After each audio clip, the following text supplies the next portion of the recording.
Yes, Mark, it's certainly a diplomatic coup.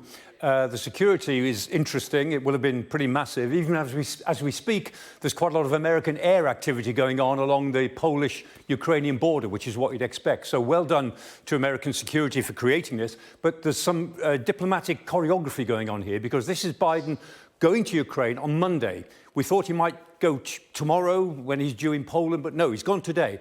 Tomorrow, President Putin gives his State of the Nation address, and later in the week, the Chinese go to Moscow, and the Chinese will launch their own peace plan for the conflict. So all three big powers are making big statements this week, but Biden has got in first, and so everybody else will have to react to him. They'll have to bounce off what he's saying and what he's doing, rather than him react to them. So it's a diplomatic coup. It's not only a dangerous thing to do, it's a risky thing to do. I think it's diplomatically quite clever. Yes, it's interesting, the timing. What do you make of the Chinese role in all this now, with these reports that they may be considering giving Russia some sort of weaponry? We're definitely seeing, aren't we, a tightening of this China-Russian relationship, it seems. Well, we may be, yes. I mean, Wang Yi, who was at he's a Chinese foreign ministry official. He's a senior official. He's not technically the foreign minister. The foreign minister is Qin Gang, and it's not clear quite who is dominant in Beijing at the moment. There's an interesting power struggle, I think, probably going on. But Wang Yi is the man at the moment.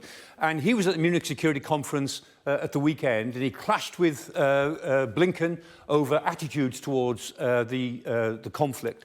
And I mean, Wang Yi has hinted that the Chinese might be giving more lethal aid to Moscow, and Blinken says, we know you're planning to do it and don't even think about it. Putin, of course, really needs that Chinese aid. He needs the ammunition, he needs the missile systems. The Chinese could really help him out here on the ground in the war, but if they did that, that would be a big moment. And the Americans are making it very clear, if you do that, we will notice and there will be consequences. We will react to that. We won't just complain about it, we'll do something. Yeah, and if it did happen, how would that reframe this conflict, do you think?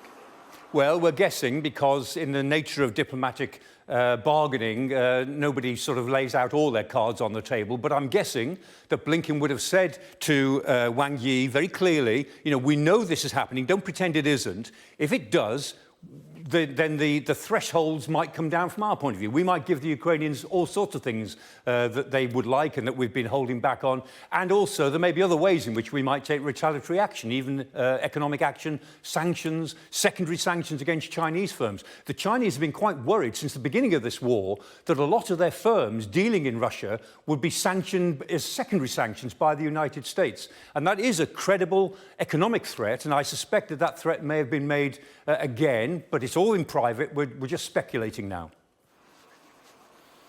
And Michael, you've been following this war for us in great detail over the last few months. Where do we stand now as the war reaches its one-year mark?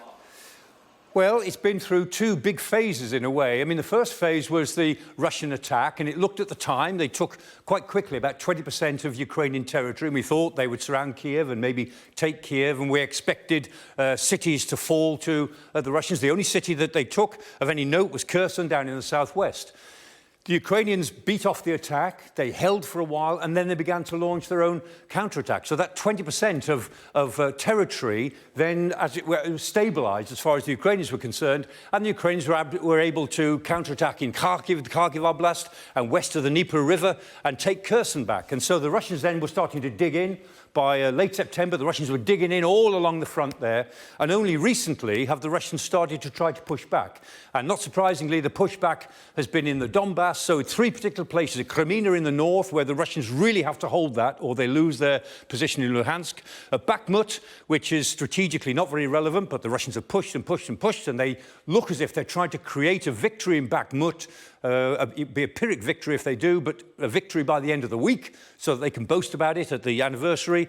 And more recently in Vuhledar in the south, where they've lost huge numbers of troops. Something like 50–60% losses in Vuhledar. Two completely good units, not just Wagner units, good units, seem to have been completely made inoperative in some crazy attacks down in the south. So the Russians are pushing in three particular places. I don't think this is the beginning of the new offensive. I think this is a preparatory phase because they're just throwing men at all of these areas. They're not bringing new equipment out, and they've certainly not got their Air Force involved yet. I think they're trying to pin in place Ukrainian troops. They're trying to make the Ukrainians have to stick on those areas before the Russians launch somewhere else. Now, we can speculate about where that somewhere else will be, but when it happens, I'm sure it will come with a lot of air power. When we see all those bases in Western Russia, which are filled up at the moment with Russian aircraft ready, when those aircraft start to operate, then we'll know that the offensive has really begun.